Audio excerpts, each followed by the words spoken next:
Have you looked at a map of London when trying to choose a hotel for your first trip and thought, I don't even know where to begin?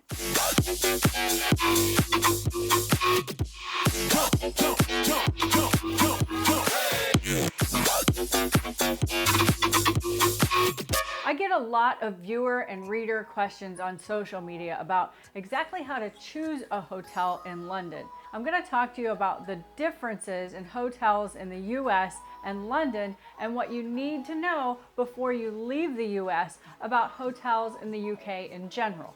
Make sure you watch until the end when I share some really crappy things about hotels here. I'm not kidding. I'm going to be a real potty mouth. The first step I suggest you take is list the attractions you want to see, the things you want to do, and the other experiences you want to have while you're here, and try to find a hotel that's near those things. I'll leave a link in the description to a blog post I wrote on how to choose hotels based on attractions that you want to see. As long as you're in central London or zone 1, any 4 to 5-star hotel is going to be just fine. Now let's talk about differences, and we'll begin with the bed and breakfast. If you're looking for that quintessential English bed and breakfast, you'll probably find a few in London, but not nearly as many options as you're thinking.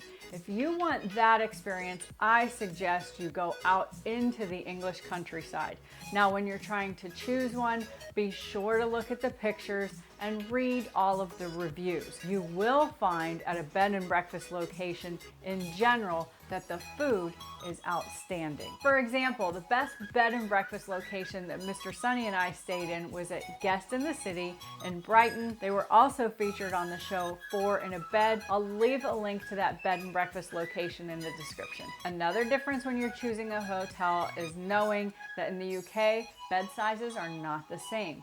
You're probably going to find that they are smaller than what you're used to in the US. You'll find room rates are actually cheaper in London on weekends because it's more popular for people to be in London on weekdays. That also holds true for the week of Christmas. You'll find that rates aren't nearly as high as what you might expect. Of course, I'm going to talk about the food.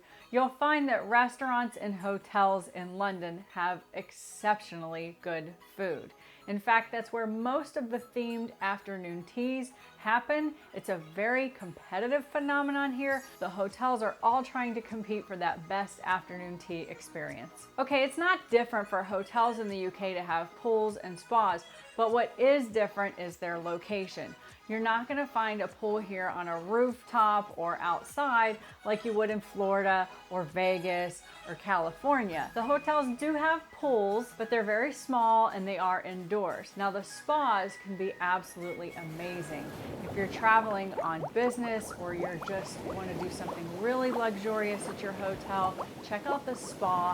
In fact, the Corinthia is consistently noted for having one of the best hotel spas in London. Now we're ready for the potty talk.